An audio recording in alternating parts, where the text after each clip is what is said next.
కూడా ప్రజల్లో ఒక రకమైన అసహ్యాన్ని తీసుకొచ్చాయి, మీ పార్టీ అంటే ఒక రకమైన నెగిటివిటీని తీసుకొచ్చాయి అనేది మేధావులు చెప్తున్న మాట.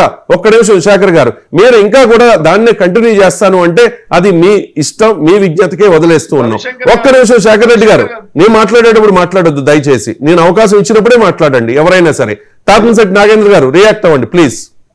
అంటే మీరు మా మీద ఆరోపణ చేసినా గమ్మున్నారు సార్, మాట్లాడండి. మీరు నోట్ చేసుకుని మీకు అవకాశం వచ్చినప్పుడు మాట్లాడండి దయచేసి. రైట్, ఒక్క నిమిషం లైన్ లో ఉండండి. మీకు అవకాశం వచ్చినప్పుడు మాత్రమే మాట్లాడండి, క్రాస్ టాక్ చేయకండి. తాపంశెట్టి నాగేంద్ర గారు, it's your turn please. Ravishankar గారు,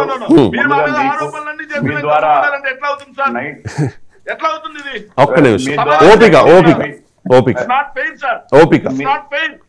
ఓపిక ఉండండి.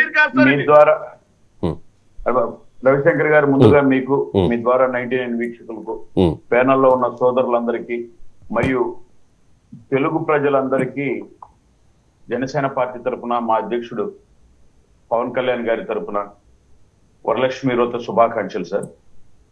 సరే, ఇప్పుడు నేనైతే శేఖర్ అన్నకి థ్యాంక్స్ చెప్తున్నా.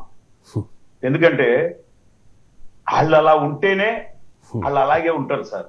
వాస్తవం తెలుసుకోవాలి రాష్ట్ర ప్రజలు. ఎందుకంటే శేఖర్ అన్న లేకపోతే పార్టీ అన్నాక, కుటుంబం అన్నాక చిన్న చిన్న ఫ్లక్చుయేషన్స్ రాజుగా ఆయన అన్నాడు, మీరు ఎందుకు రిజైన్ చేశారు ఎవరు అని. నేను ఇంత పెద్ద చాంతాడంత లిస్ట్ తీస్తా, నోరు ఎత్తకుండా పంపించిన వాళ్ళు జగన్మోహన్ రెడ్డి దాని దోలికి బోధించుకోలేదు. నేనేం చెప్తున్నానంటే, తల్లిదండ్రులు పండగ పూట తల్లిదండ్రులు అనే పదానికి అర్థం మార్చిన గొప్పోళ్ళు సార్ వాళ్ళు. అమ్మలు, అమ్మ మొగుళ్ళు అనే కాడికి తెచ్చిన వాళ్ళు. వాళ్ళు మాట్లాడాలి. వాళ్ళు మాట్లాడుతూ ఉంటే ప్రజలు 151, 175 వైనాట్ అనే జబ్బలు కొట్టి తల్లులను, చెల్లెలను, భార్యలను ఈదులో పెట్టి నిలబెట్టి మాట్లాడితే ఇటువంటి వరలక్ష్మి వ్రతం రోజు శేఖర్ రెడ్డి గారు, నేను అలౌ చేయను దయచేసి. ఒక నిమిషం,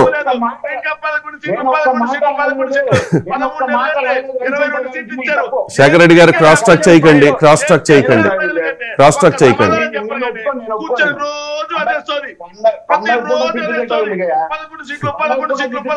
శేఖర్ రెడ్డి గారు క్రాస్ టాక్ చేయకండి దయచేసి. చర్చను సాగనివ్వండి దయచేసి.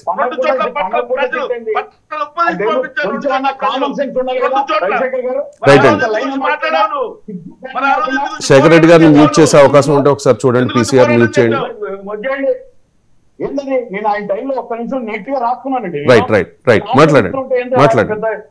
చెప్పేదండి, ఆయన చెప్పాడు ఏమని, పవన్ కళ్యాణ్ గారు పాలేరుతనం రాజశేఖర్ రెడ్డి, వివేకానంద రెడ్డి, జగన్మోహన్ రెడ్డి, శర్మిలా రెడ్డి కట్టు పాలేరులుగా పనిచేశారా అండి? సోనియమ్మకు, రాహుల్ గాంధీ బోట్ల దగ్గర, రాజీవ్ గాంధీ బోట్ల దగ్గర ఏమనొచ్చాక పాలేరుతనం అనే మాట తప్పు అంటూనే మీరు మళ్ళీ పాలేరు అంటూ ఉన్నారు నాగేంద్ర గారు. అది కూడా కరెక్ట్ కాదేమో, ఒకసారి చెక్ చేసుకోండి.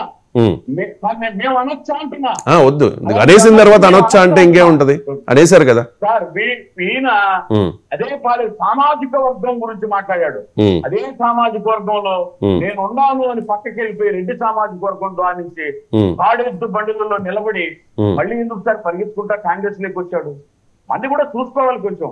మీ ఇష్టం వచ్చినట్టు మాట్లాడేది కదా. తర్వాత ఈయన ఏం మాట్లాడాడంటే, మేము ఏమన్నారు, చెప్పులతో కొడతాం కొడకల్లారా అన్నాడు. ఎవరిని అన్నాడు సార్? శేఖర్ రెడ్డిని అన్నాడా? మీరు చెప్పండి. లేదంటే ఇంకెవరిని అన్నాడా? ఎవరిని అన్నాడో కూడా చెప్తున్నా మా నాయకుడు. ఎవరిని అన్నాడు? శేఖర్ రెడ్డిని కొడతానలేదే, శేఖర్ రెడ్డిని తెచ్చలేదే. ఎవరిని అన్నాడంటే, ఎవరైతే యాంటీ సోషల్ ఎలిమెంట్ గా వచ్చి పదే నా ఇంట్లో నా చిన్న బిడ్డలు, కూతుర్లు, భార్యని చూడకుండా ప్రత్యేకించి మాట్లాడితే, నేను కూడా ఒక మనిషినే, నాకు ఎమోషన్స్ ఉంటాయి, వాళ్ళని మాత్రమే నేను వైసీపీలో మిగతా ఎవరిని మాట్లాడడం లేదు అని చెప్పి మాట్లాడాడు. నువ్వు ఎలా స్టాండ్ మీద ఉన్నావో ఇప్పటికీ మేము కూడా అదే స్టాండ్ మీద ఉన్నాం. మా నాయకుడు మాటల మీద స్టాండ్ మీద ఉన్నాం. ఏం తగ్గలా మేము. మరి మీరు మాట్లాడియండి. ఆయన ఏముంది సార్ ఆడ మాట్లాడడానికి? మొత్తం పోయింది. ఆయన పిచ్చి పెట్టి తీర్కొని ఎప్పుడో వచ్చి ఏ తెలుగు మాట్లాడు, ఏ స్టేట్ మీడియాలో తెలియక పరిగెత్తాడు బెంగళూరుకి. నాగేంద్ర గారు పాలేరుతనం అనే మాట మాట్లాడడం, అటువంటి విమర్శ చేయడం అనేది ఖచ్చితంగా తప్పే. దాంతోపాటు ఒక లాజికల్ ప్రశ్న ఇజ్రాయెల్ అడిగారు. అదే మాటను వైసీపీ నాయకులు కూడా పదే అడుగుతున్నారు. మీరు పార్టీ పెట్టింది సీఎం అవ్వడానికా, లేకపోతే ఇలా చేయడానికా అని చెప్పేసి దాని మాత్రం నేనేమడుగుతున్నానంటే పార్టీ మేము సహృద్భావ వాతావరణంలో ఉన్నాము, మీరు ఆ పదం పెట్టుకున్నారు, మీరు ఆ పదాన్ని వాడుకున్నంత వరకు మీ బతుకు అంతే 11 లేదా 1. నేను ఆవిడ ఓపెన్ చెప్తున్నా, ఈసారి ఆ 11 అదే సమైక్య మీరు మాట్లాడండి. పవన్ కళ్యాణ్ గారిని సార్ నేను చెప్పేది ఈ రాష్ట్రంలో ఎక్కడైనా సరే పవన్ కళ్యాణ్ గారిని ఇంత చిత్తశుద్ధిగా దేశంలోనే ఒక మంత్రి ఉప ముఖ్యమంత్రి పనిచేయలేదు. అటువంటి వ్యక్తిని వీళ్ళు మాట్లాడినన్ని రోజులు వీళ్ళ బ్రతుకులు అంతే. 11కి ఇంకా తక్కువ, 1 లేదా 0. ఇది తప్ప వీళ్ళ చరిత్ర ఇంక ముందుకు పోవడానికి ఏమీ లేదు 100%. రెండోది నేనేం మాట్లాడుతున్నా అంటే ఇందాక మా గిడ్డి సత్యనారాయణ గారు ఎమ్మెల్యే గారు నాకు మా రవి గారు నాకు మీకు కూడా ఆయన పెట్టి ఆయన మాట్లాడారు.